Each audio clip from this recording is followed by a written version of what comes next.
Welcome to a new edition of the Neon Jazz Interview Series with Amsterdam-based jazz musician and producer Stan van Dijk.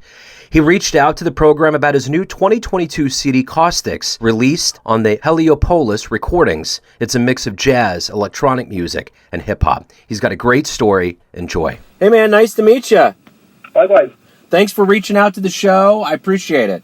So I've been really enjoying the sound of the album. I guess my first question to you is, Caustics is coming out April 15th. How does it feel to have this album coming out, like especially now with everything we've been going through for the last couple of years? Well, I've been working on it for quite a while. I started out in like the summer of 2020. So there's a lot of old music on there, a lot of stuff I've been working on for a while. So it's really nice to finally get it out into the world so I can, move on to new things creatively. How does it feel to be able to have this come out during a time when I'm assuming where you're at, COVID restrictions are going down, infection rates are going down, there's probably more of a chance for you to perform this material live?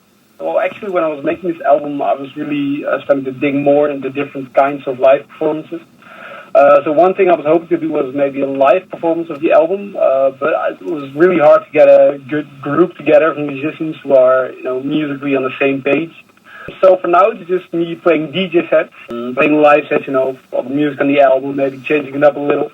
Yeah, I have been thinking about playing it with a group and finding the right instrumentalists, but that hasn't happened yet. I'm planning to do so in the future, yeah. It's such an interesting mix of things that you got going on. I mean, you got jazz, you got electronica, you got hip-hop, and I've noticed a lot more of that sound has been coming out since the quarantine.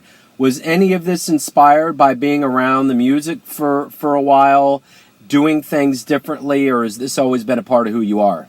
The quarantine has really changed up what I was listening to, so I was starting to dig a lot of more old stuff, so like a lot of stuff from LA, from about 2010, a lot of Flying Lotus stuff, a lot of stuff like James Zoo. Basically everything under the label Brain Feeder, which is a very eclectic label, a lot of different artists underneath. Generally go a bit more in the jazz, electronic direction. So I definitely have a lot of inspiration coming from that side, but also a lot of old stuff from the 70s. Like I've been listening to a lot of Miles Davis performances live in the 70s with this more funky group. It's just also been a very big influence alongside all the other stuff I've been listening to, like Brazilian music, for example. You can't really hear the Brazilian music influences in my sound. But the way they perform live is very cool because they improvise a lot. I don't know if you know Hermeto Pascal, the small guy with the long beard. Especially his live performances and how he comes up with new material has always been inspiring, yeah. So how did you get into music? How did this whole journey into becoming a musician and producer work for you? Well, it all started off in high school. I had a buddy of mine who had a cracked version of FL Studio, which is a digital audio workstation on his laptop, and he would show me how he would make these very primitive hip-hop beats from there. And I was like, oh, that's really cool. I also want to start doing that. So then that night I came home and downloaded a very bad free software. From there, you start experimenting a little. For a while, you buy the real software, and all of a sudden, a whole new world of music opens up because you're watching tutorials, seeing how to figure stuff out, and then you also, while doing so, you also discover new artists, which are a bit more on the experimental side. Because before I got into music, I was just mainly listening to Dutch hip hop or whatever was around me.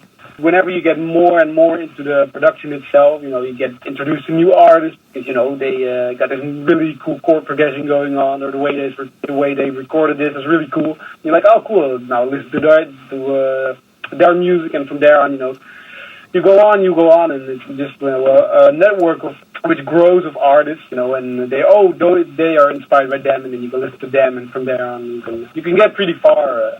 Talk to me a little bit about the Amsterdam scene, like how is it musically, jazz-wise, and for what you're doing, and how are things opening up and for shows and things as the year moves on?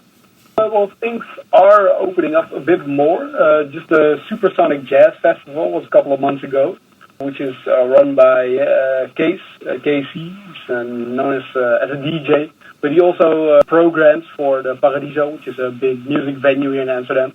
And they get all of these jazz musicians from around the world over, especially the younger, more experimental kind. But things are kind of slow here. There have been a lot of institutions that used to promote this kind of music have been gone, like Red Light Radio, which used to be an online radio station, has been gone.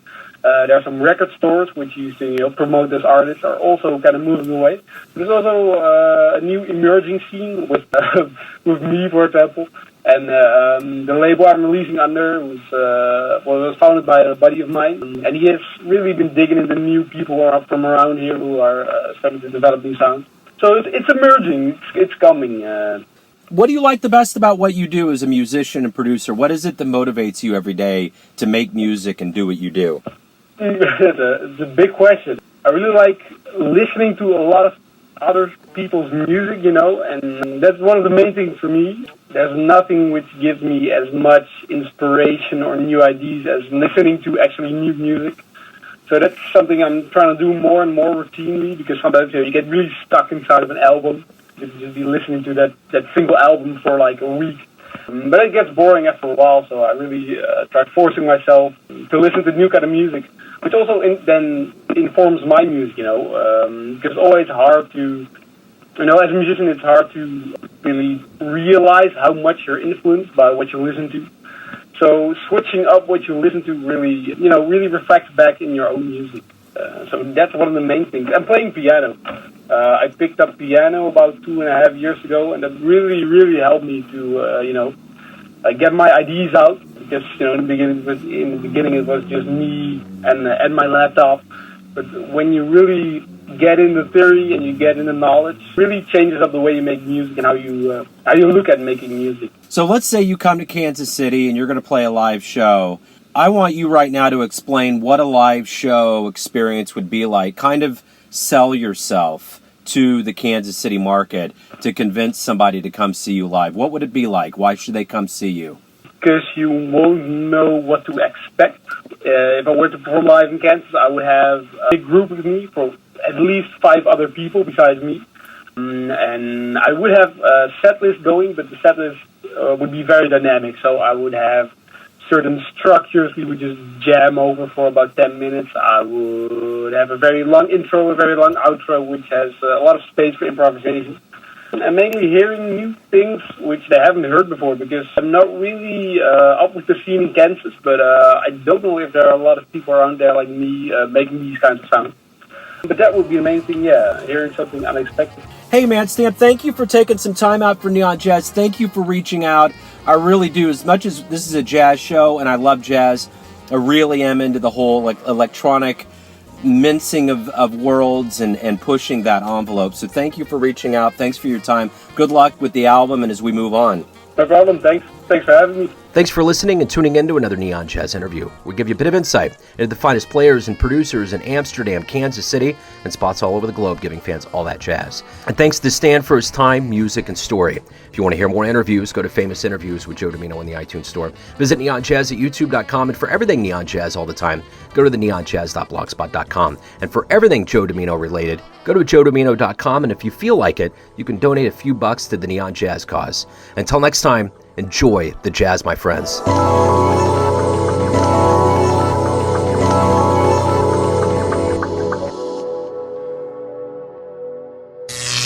Neon Jazz.